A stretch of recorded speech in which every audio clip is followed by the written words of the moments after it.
Saya akan mulai kuliah kita hari ini. Sebelum masuk ke materi, saya akan menjelaskan terkait RPS keperawatan dasar.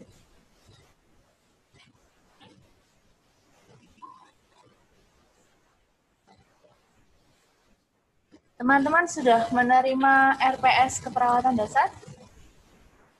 Baik. Jadi untuk keperawatan dasar ini ada 2 SKS teori, di mana ada 14 pertemuan.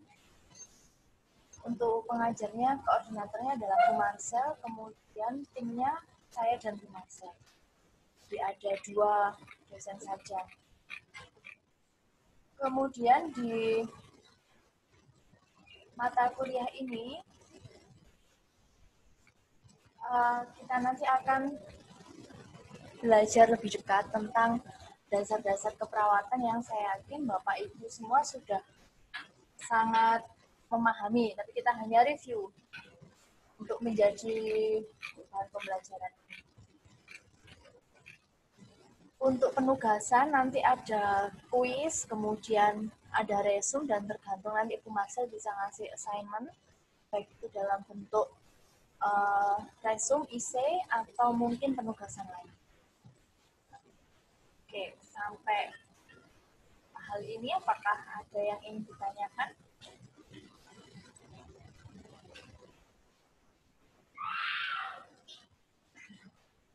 Kalau tidak ada, saya akan coba masuk di materi yang pertama.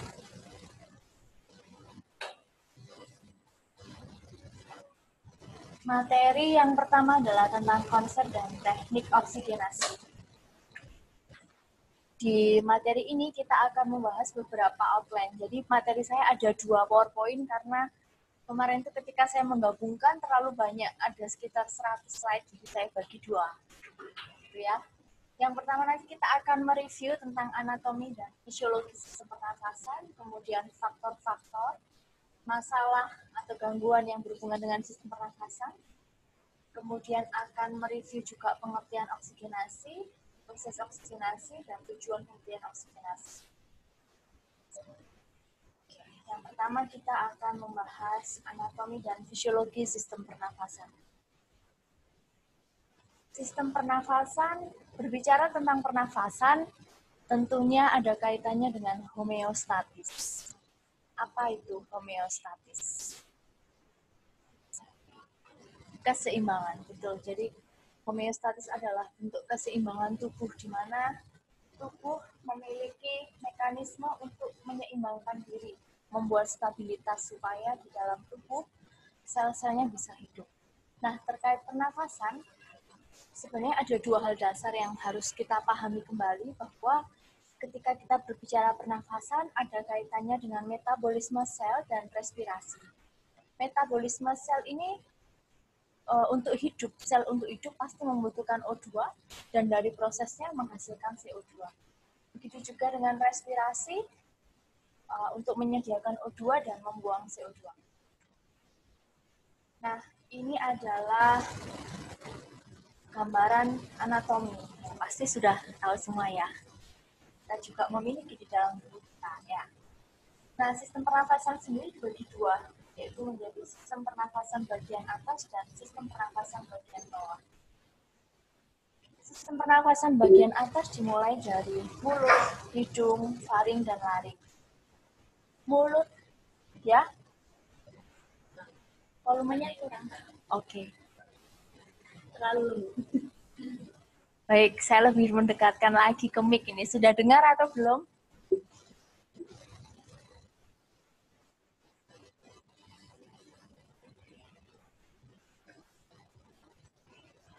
Sudah mendengar suara saya dengan lebih jelas?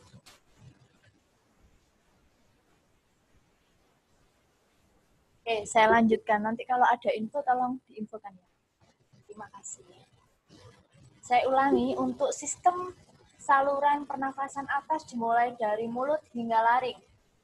Kalau kita normalnya, pasti bernafasnya lewat hidung, bukan lewat mulut. Kalau lewat mulut nanti ngos-ngosan gitu ya, dan juga terasa kering sekali di bagian faring dan laringnya.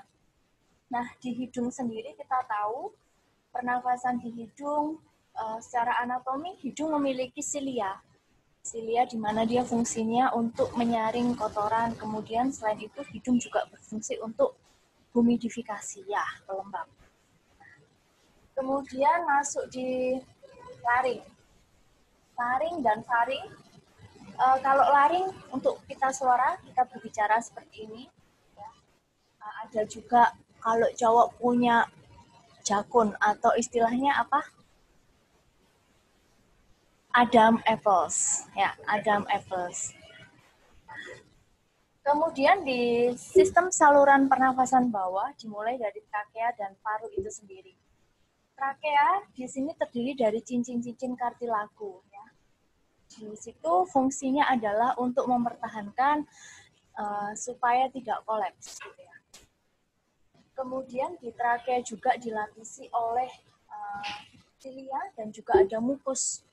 Itulah kenapa kadang sering sekali pada pasien yang misalnya dia ada gangguan bersihan jalan nafas di bagian tenggorokan ya kita selain itu sering mendengar banyaknya sekresi karena memang secara fisiologis dia punya mukus yang fungsinya untuk membantu membersihkan aliran pernafasan. Kemudian berikutnya adalah bronkus ya, bronkus. Ini ada percabangan bronkus. Bronkus ini sebenarnya juga tulang rawan ya. Jadi dia memang sifatnya sedikit kaku gitu karena dia terdiri dari kartilagu, tulang-tulang rawan. Tujuannya sama supaya tidak kolaps. Berikutnya adalah bronchiolus. Bronchiolus ini yang perlu kita ketahui bahwa semakin bawah atau semakin dalam posisi bronchiolus, maka diameternya semakin kecil, yaitu kurang dari 1,5 mm. Kemudian kartilagunya semakin berkurang, tulang rawannya semakin berkurang, tapi ada peningkatan otot polos. Jadi sangat banyak otot polos di bagian bronchiolus. Nah, kenapa banyak? Karena di situ nanti kita akan mengenal tentang tekanan transpulmoner, di mana dia untuk mencegah supaya tidak kolaps juga. Ya, paru. Kemudian di paru itu sendiri ada alveolus. Alveolus fungsinya sudah tahu semua ya. Ya, difusi gas ya, difusi gas CO2 dan O2. Kemudian, nah, secara fisiologis pernafasan itu ada dua, yaitu pernafasan atau respirasi eksternal dan juga internal. Kalau eksternal seperti kita saat ini bernafas ya, antara atmosfer dengan alveoli paru, kemudian difusi O2 dan CO2, transport O2 dan CO2, dan juga difusi O2 dengan CO2 antara darah dengan jaringan. Nah, kalau internal itu dilakukan oleh sel-sel di dalam tubuh kita. Siapa yang melakukan? Yang melakukan adalah sel organel, yaitu mitokondria.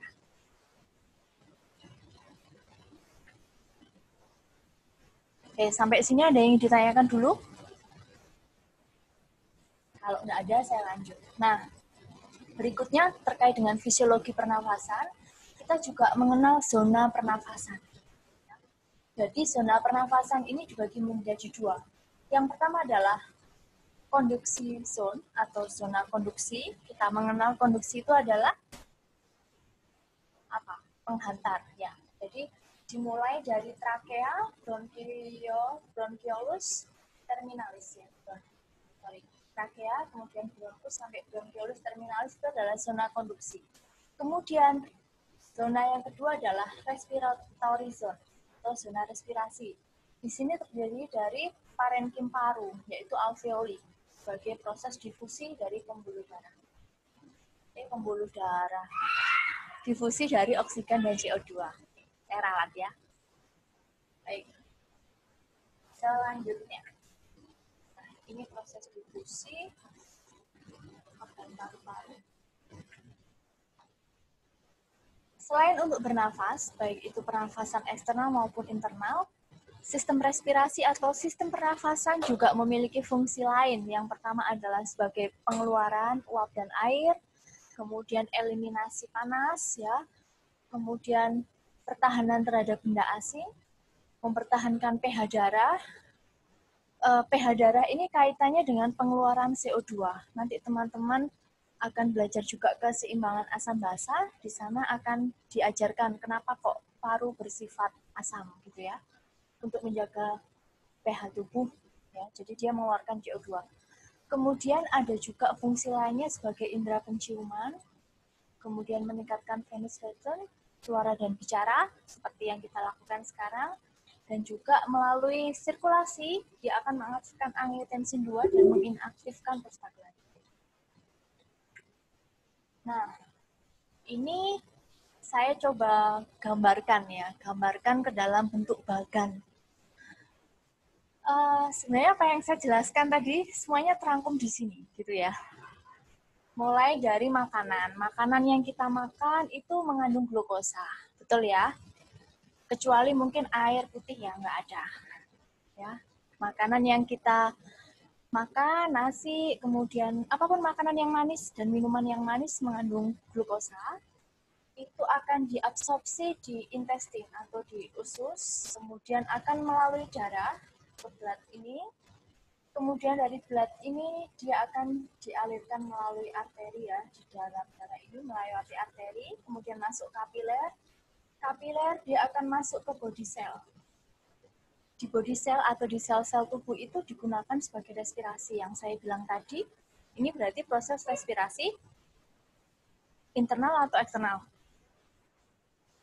Kalau di body cell berarti internal. Ya. Nah, respirasi sendiri di dalam sel nanti dibagi menjadi dua. Kalau dia ada kecukupan oksigen yang memadai, dia akan proses aerobik ya. Jadi nanti yang dihasilkan 2 ATP energinya, kemudian kalau misalnya kekurangan oksigen, maka ada proses anaerob. Ya.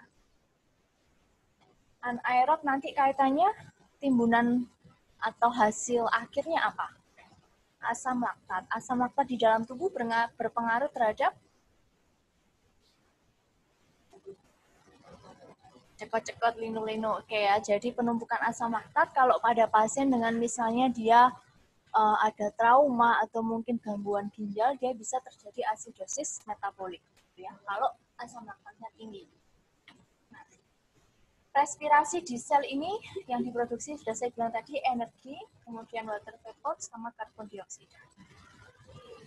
Nah, berikutnya kalau breathing pernafasan, oksigen yang dihasilkan bukan oksigen yang dihasilkan, tapi oksigen yang dibutuhkan kemudian diabsorpsi oleh paru di alveoli, masuk ke jantung sebagai proses sirkulasi, nanti darah yang dialirkan, kembali lagi masuk ke body cell, kemudian dari body cell dibawa kembali ke vena, kembali ke hati, kemudian ke paru, lalu dikeluarkan lewat pernafasan yang dihasilkan H2O dan CO2. Oke, saya lanjutkan. Berikutnya adalah faktor-faktor yang mempengaruhi pernafasan. Ada 5 faktor yang mempengaruhi pernafasan secara garis besar. Yang pertama adalah usia, kemudian lingkungan, gaya hidup, stres, dan juga status kesehatan, yaitu penyakit atau pengobatan.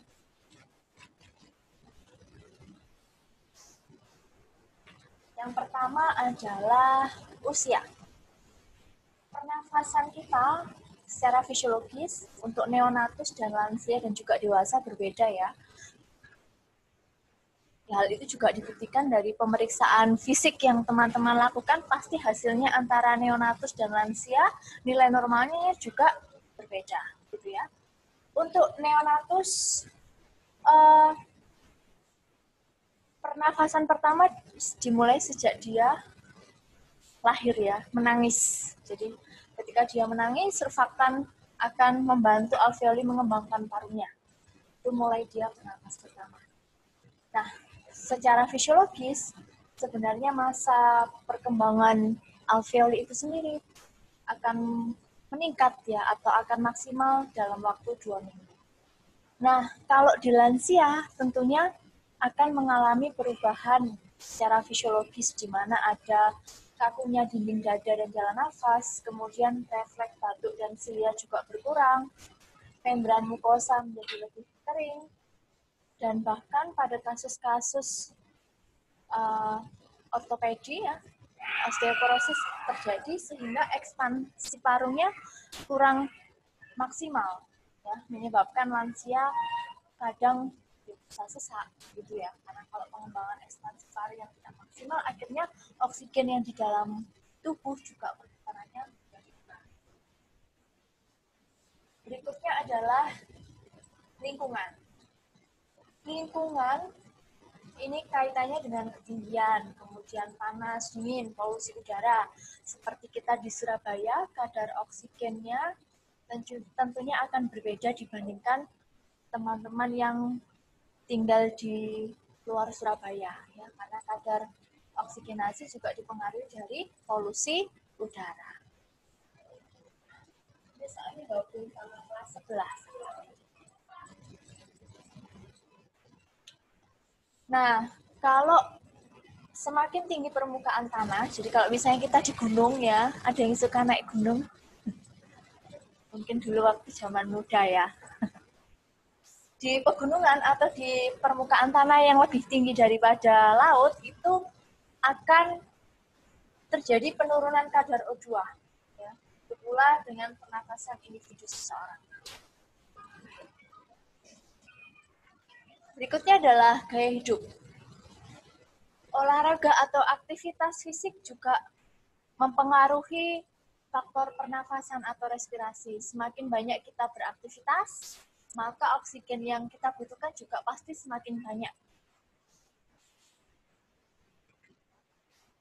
Berikutnya adalah stres. Nah, stres ini adalah respon secara psikologis maupun fisiologis yang dapat mempengaruhi oksigenasi. Bagaimana secara fisiologis stres itu bisa mempengaruhi pernafasan? Secara fisiologis, ya, sistem saraf simpatik distimulasi dan epinefrin dilepaskan. Kalau epinefrin dilepaskan, maka akan menyebabkan bronchiolusnya berdilatasi, sehingga dapat meningkatkan aliran darah dan penghantaran oksigen ke otot-otot. Kemudian status kesehatan. Sehat dan sakit juga mempengaruhi kebutuhan oksigen yang berdampak pada perubahan fungsi pernafasan.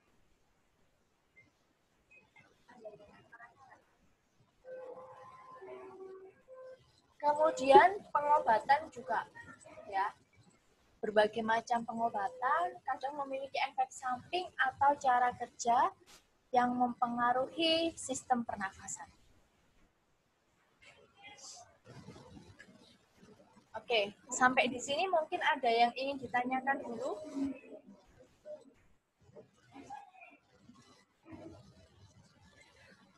Boleh, silakan. Yang penting online ya. Online. Jangan logout. Ada yang mau ditanyakan? Atau karena suasananya mendung, hujan, ya jadi ngantuk, akhirnya males gitu ya.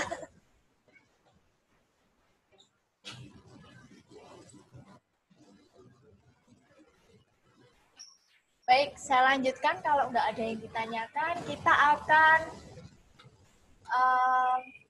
membahas berikutnya adalah masalah atau gangguan yang berhubungan dengan sistem pernafasan.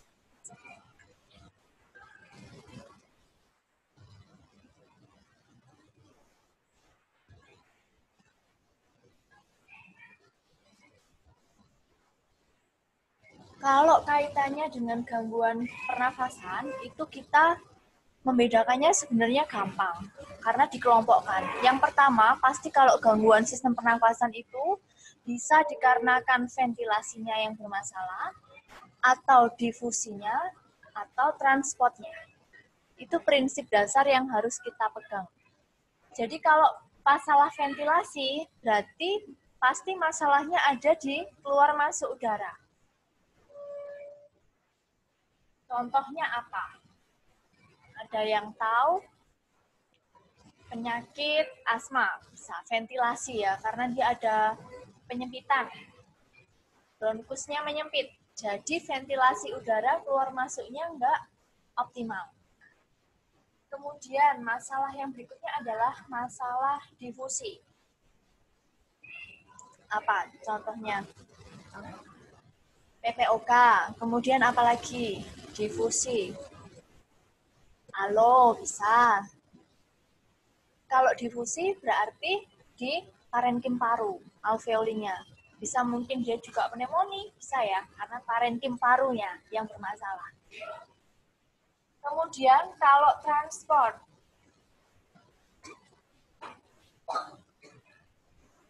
transport, ini berarti permasalahannya adalah di aliran darah dan juga di pertukaran antara sel dengan darah itu sendiri ya. Bisa terjadi hipoksia, perubahan pola nafas, dan obstruksi jalan nafas. Contoh-contoh permasalahan pernafasan yang seringkali kita jumpai di tantangan nyata.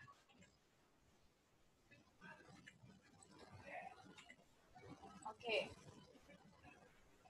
Nah, berikutnya adalah kita kembali ke gangguan pada tahap ventilasi. Sebenarnya kalau tahap ventilasi itu dibedakan menjadi dua. Ada permasalahan restriksi dan obstruksi. Kalau restriksi itu bisa karena gangguan pengembangan paru oleh sebab apapun, mulai dari parenkim paru, tadi misalnya ada tumor paru, pneumonia, atelektatis, alo, dan lain sebagainya. Dan juga bisa terjadi kelainan di pleuranya, bisa pleura, edisi pleura, kemudian pleuritis atau tumor pleura. Nah, kalau obstruksi ini gangguan saluran nafas baik struktural maupun fungsional yang menimbulkan perlambatan arus respirasi. Obstruksi ini ada 3, intraluminer, kemudian ekstraluminer, dan juga penebalan mukosa. Kalau intraluminer biasanya pada kasus tumor paru. Kemudian kalau ekstraluminer itu nggak bisa tumor, tapi biasanya nanti juga ada penyakit yang ini emfisema. Kalau penebalan mukosa bisa bronkitis, kronik biasa.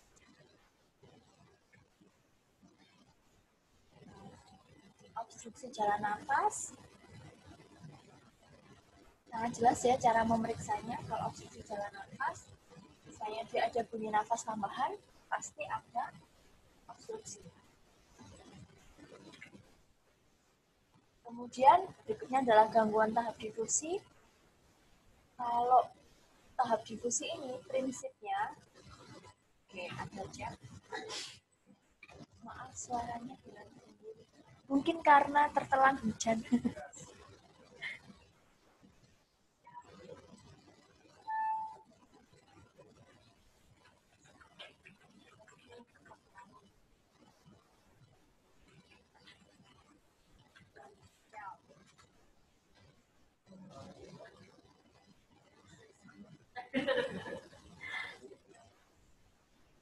Sekarang hujan. Kalau kuliah sore itu harus dibuat senang aja lah, biar Oke. Matikan dulu ya, waktunya 40 menit berhenti.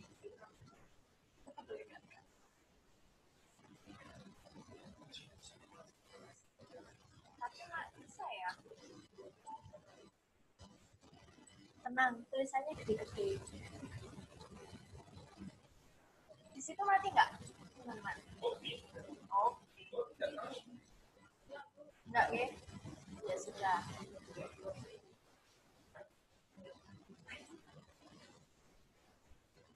Teman-teman nanti boleh dapat recordnya kan ya? Oke. Ya, kalau sudah dapat record kan nanti misalnya ada yang tertinggal, tinggal di review lagi. Nanti sampai ini ya, difusi tadi ya. Gangguan respirasi tahap difusi. Prinsipnya kalau difusi itu pasti melewati dinding alveolus, kemudian ada jaringan interstisial, endotel kapiler, plasma, dan juga dinding eritrosit. Kalau misalnya ada salah satu gangguan dari ini, pasti proses difusinya bisa. Nah, kalau yang ini tahap perfusi yang saya bilang tadi, pasti ada kaitannya dengan penyakit atau gangguan di pembuluh darah. Ya. Bisa ada cardiac function atau mungkin blood volume yang kurang, kardiootnya kurang, sehingga mempengaruhi juga proses transport oksigen ke seluruh.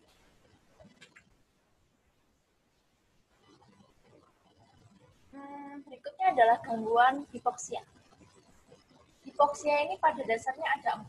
Yang pertama adalah hipoksemia, yaitu penurunan tekanan oksigen arteri dalam darah. Ini bisa disertai dan seringkali ditandai dengan perubahan status mental ya, atau kesadaran, ada disorientasi, kemudian letargi dan juga koma.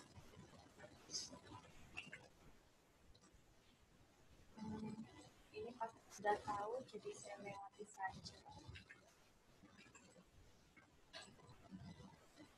Kemudian ada juga hipoksemia apalagi? Hipoksia apalagi? Selain hipoksemia, ada yang tahu?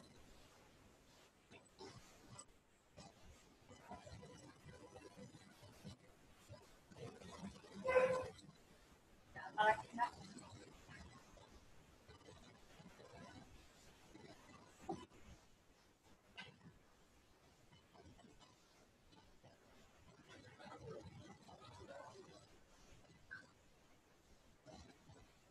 Baik.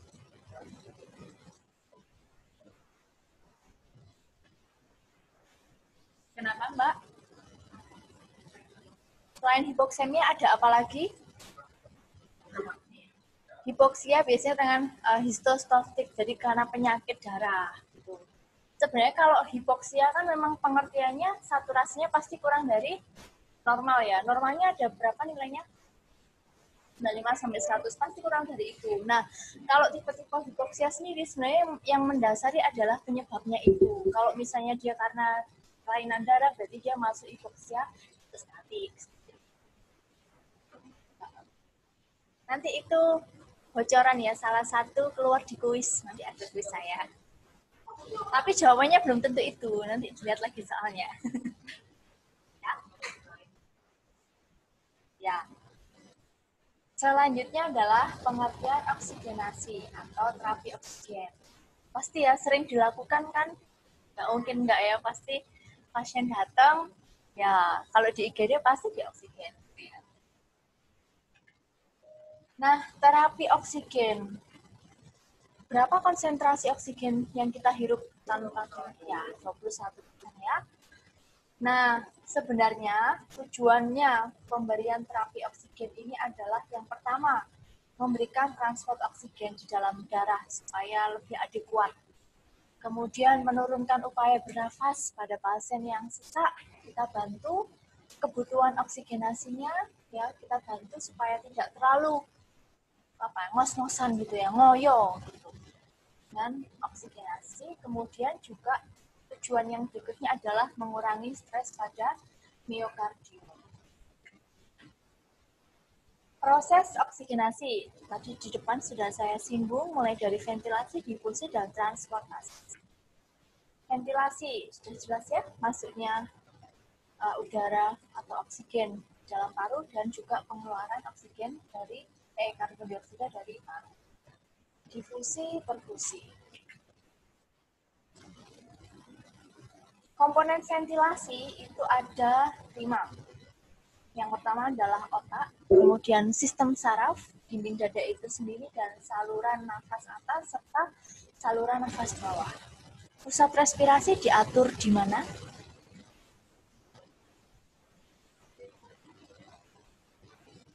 Di mana? Di pons, ya, di batang otak ya. Dan ya, ini proses ventilasi ini ibaratnya tanah ini adalah udara yang masuk. Kemudian kalau sistem persyarafan yang ikut berperan dalam proses pernafasan, Nah, sudah ada di situ ya? Sudah saya kasih bocoran. Ya, nanti dibaca sendiri. Di mana itu letaknya? Letaknya di mana? Mempersyarafi apa? Ya, otot diafragma ya, dibantu oleh nervus apa? Tadi yang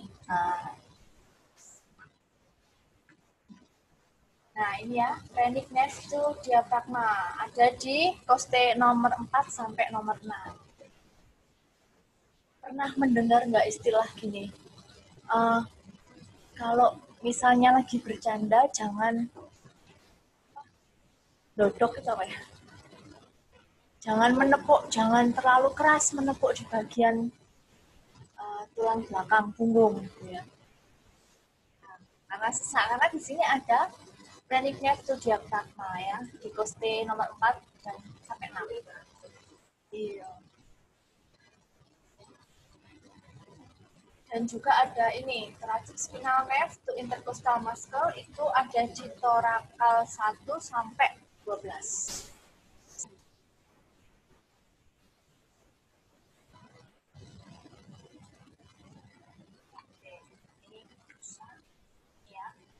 Fase inhalasi, eksalasi.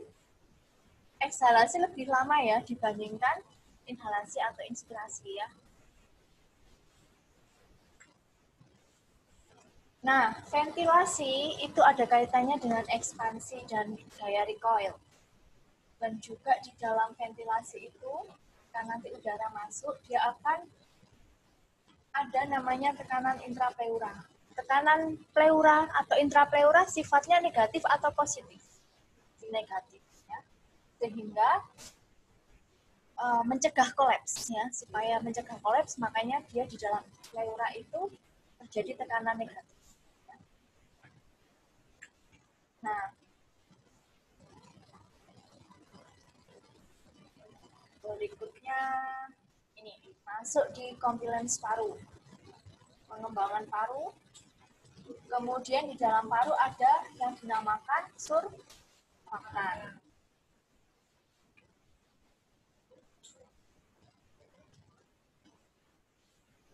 Di koste ya. Kalau cervical kan di sini ya. Koste. Ya, saya singkaji.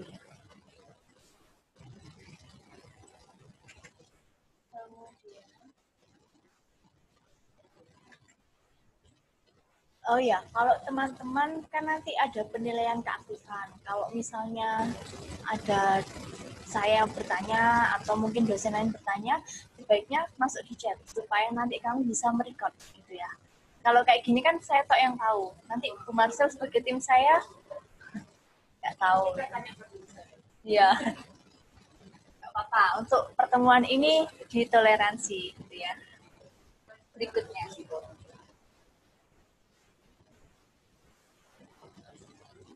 Oke, ini sudah saya banyak bahas. Nah, kalau komponen pada tahap difusi, ada alveoli sendiri, kemudian membran basalis dan dinding kapiler ya. Jadi pertukaran udara dengan parenkimal itu sendiri.